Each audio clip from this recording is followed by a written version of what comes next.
NEET ചോദ്യപേപ്പര് ചോർച്ച സംബന്ധിച്ച ചർച്ചകളില് കേന്ദ്ര സർക്കാരിനെ രൂക്ഷഭാഷയില് വിമർശിച്ച് കോൺഗ്രസ് എംപി പ്രിയങ്കാ ഗാന്ധി.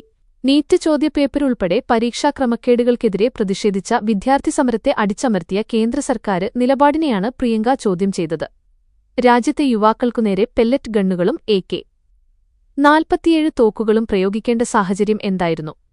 പ്രതിഷേധിക്കുന്ന വിദ്യാർത്ഥികള് എന്താ തീവ്രവാദികളാണോ? അവർക്കെതിരെ കണ്ണീർവാതകവും ലാത്തിച്ചാർജും പ്രയോഗിക്കാൻ ഉത്തരവിട്ടത് പ്രധാനമന്ത്രിയോ ആഭ്യന്തരമന്ത്രിയോ എന്ന് വ്യക്തമാക്കണം. നിരപരാധികളായ വിദ്യാർത്ഥികളെ അടിച്ചമർത്താനാണ് സർക്കാർ ശ്രമിച്ചത്.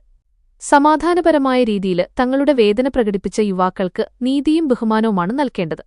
ഇന്ത്യൻ യുവത്വത്തെ നരേന്ദ്രമോദിയും അമിത്ഷായും എന്തിനു ഭയപ്പെടുന്നുവെന്നും പ്രിയങ്ക ചോദിച്ചു. പരീക്ഷാ പേപ്പർ ചോർച്ച വിരുദ്ധ ബില്ലിന്മേൽ നടന്ന ചർച്ചയിലായിരുന്നു പ്രിയങ്കയുടെ വാക്കുകൾ. രാജ്യത്തെ പരീക്ഷാ സംവിധാനം പരാജയപ്പെട്ടിരിക്കുന്നു. 10 വർഷത്തിനിടെ 152 തവണ ചോദ്യപേപ്പര് ചോർന്നു. 7.5 കോടി വിദ്യാർത്ഥികളെയാണ് അത് ബാധിച്ചത്. 1 ലക്ഷത്തോളം സന്തുഷ്ടരായ ഉപഭോക്താക്കളും 2 ലക്ഷത്തോളം തിമിര ശസ്ത്രക്രിയകളും പൂർത്തിയാക്കിയ മലബാറിലെ ഏക കണ്ണാശുപത്രി Al Salama high hospital, hospital road, Perinthalmanna. ഇത്രയൊക്കെ സംഭവിച്ചിട്ടും പരീക്ഷ മാഫിയയെ നിയമത്തിനു മുന്നില് കൊണ്ടുവരാന് സർക്കാരിന് കഴിഞ്ഞിട്ടില്ല. വിദ്യാർത്ഥികളെ സർക്കാർ വഞ്ചിക്കുകയാണ്.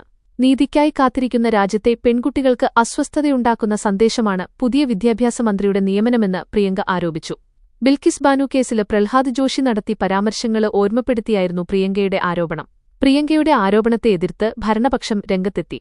വിദ്യാഭ്യാസ മന്ത്രിയുടെ അന്തസ്സിന് കളങ്കമുണ്ടാക്കിയ ആരോപണങ്ങൾക്ക് പ്രിയങ്ക മാപ്പ് പറയണമെന്ന് പാർലമെന്ററി കാര്യമന്ത്രി കിരൺ റിജിജു ആവശ്യപ്പെട്ടു. ആരോപണങ്ങള് അടിസ്ഥാനരഹിതമാണെന്ന് പ്രഹ്ലാദ് ജോഷിയും പറഞ്ഞു. എന്തെങ്കിലും പറയുന്നതിനു മുമ്പ് വസ്തുതകള് പരിശോധിക്കണം. കള്ളം പ്രചരിപ്പിക്കുന്നവർക്കെതിരെ കർശന നടപടി വേണം, സഭയിൽ നിന്ന് പുറത്താക്കണമെന്നും പ്രഹ്ലാദ് ജോഷി ആവശ്യപ്പെട്ടു. എന്നാല് ആരോപണങ്ങൾക്ക് വീഡിയോ ഉൾപ്പെടെ തെളിവുകളുണ്ടെന്നും സഭയിൽ ഹാജരാക്കാൻ തയ്യാറാണെന്നും പ്രിയങ്ക പറഞ്ഞു. ഒടുവില് ഭരണപക്ഷത്തിന്റെ എതിർപ്പിനെ തുടർന്ന് പരാമർശം സഭാരേഖകളിൽ നിന്ന് നീക്കി. സ്ഥാപനങ്ങളില് RSS നേതാക്കളെ തിരികെ കയറ്റി വിദ്യാഭ്യാസ സമ്പ്രദായത്തെ തകർക്കുകയാണ്. NDA സ്ഥാപിക്കാനുള്ള തീരുമാനവും പരീക്ഷാ സംവിധാനം കേന്ദ്രീകരിച്ചതുമെല്ലാം കാര്യങ്ങളെ സങ്കീർണമാക്കിയെന്ന് അഭിപ്രായപ്പെട്ട പ്രിയങ്ക പ്രധാനമന്ത്രിയുടെ ഇൻസ്റ്റഗ്രാം റീലുകളെയും പരിഹസിച്ചു. വിദ്യാർത്ഥികള് പ്രതിഷേധിക്കവേ അർദ്ധരാത്രിയുള്ള റീലുകള് ഒന്നിനും പരിഹാരമല്ല. ക്യാമറയുടെ ആംഗിളല്ല, ഹൃദയത്തിന്റെ ആംഗിളാണ് പ്രധാനമന്ത്രി മാറ്റേണ്ടതെന്നും പ്രിയങ്ക പറഞ്ഞു.